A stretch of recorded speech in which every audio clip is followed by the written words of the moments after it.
निर्जला एकादशी व्रत क्यों किया जाता है? निर्जला एकादशी भगवान विष्णु की कृपा प्राप्त करने, पापों के नाश और आध्यात्मिक उन्नति के लिए की जाती है। हिंदू मान्यता के अनुसार जो व्यक्ति वर्ष भर की सभी एकादशियों का व्रत नहीं कर पाता, वह केवल निर्जला एकादशी का व्रत करके सभी एकादशियों के समान पुण्य प्राप्त कर सकता है। मुख्य कारण: भगवान विष्णु की भक्ति और कृपा पाने के लिए, सभी एकादशियों के व्रत के बराबर पुण्य प्राप्त करने के लिए, पापों से मुक्ति और आत्मशुद्धि के लिए, सुख समृद्धि और परिवार की मंगल कामना के लिए, मोक्ष की प्राप्ति और आध्यात्मिक कल्याण के लिए। विशेषता: इस दिन अन्न और जल दोनों का त्याग किया जाता है, इसलिए इसे निर्जला बिना जल के एकादशी कहा जाता है। मान्यता है कि यह सबसे कठिन और सबसे अधिक फलदायी एकादशी व्रतों में से एक है।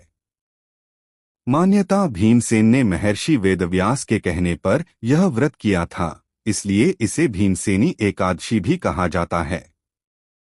जय श्री हरि विष्णु। निर्जला एकादशी व्रत की कथा क्या है, आइए जानते हैं।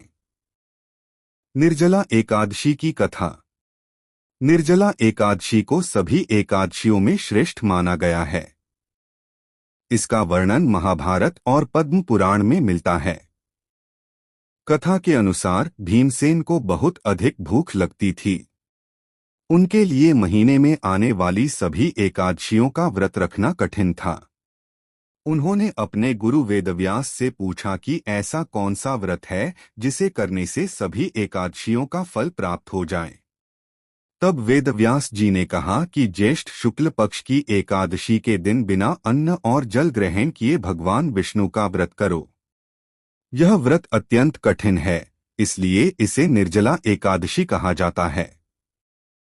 उन्होंने बताया कि जो व्यक्ति इस दिन सूर्योदय से लेकर अगले दिन द्वादशी तक जल भी ग्रहण नहीं करता और श्रद्धा से भगवान विष्णु की पूजा करता है, उसे वर्ष भर की सभी एकादशियों के व्रत के समान पुण्य प्राप्त होता है। वेदव्यास जी के निर्देशानुसार भीमसेन ने यह व्रत किया। व्रत की शक्ति से उन्हें सभी एकादशियों का फल प्राप्त हुआ। तभी से यह एकादशी भीमसेनी एकादशी या पांडव एकादशी के नाम से भी प्रसिद्ध हुई। व्रत का महत्व: भगवान विष्णु की विशेष कृपा प्राप्त होती है। पापों का नाश और पुण्य की वृद्धि होती है। सभी एकादशियों के व्रत के बराबर फल मिलता है। मोक्ष प्राप्ति का मार्ग प्रशस्त होता है। पूजा विधि संक्षेप में: प्रातः स्नान करके व्रत का संकल्प लें। भगवान विष्णु और माता लक्ष्मी की पूजा करें। विष्णु सहस्रनाम, गीता या हरिनाम का जप करें। निर्जल रहकर व्रत करें, स्वास्थ्य की स्थिति के अनुसार। अगले दिन द्वादशी में पूजा के बाद व्रत का पारण करें।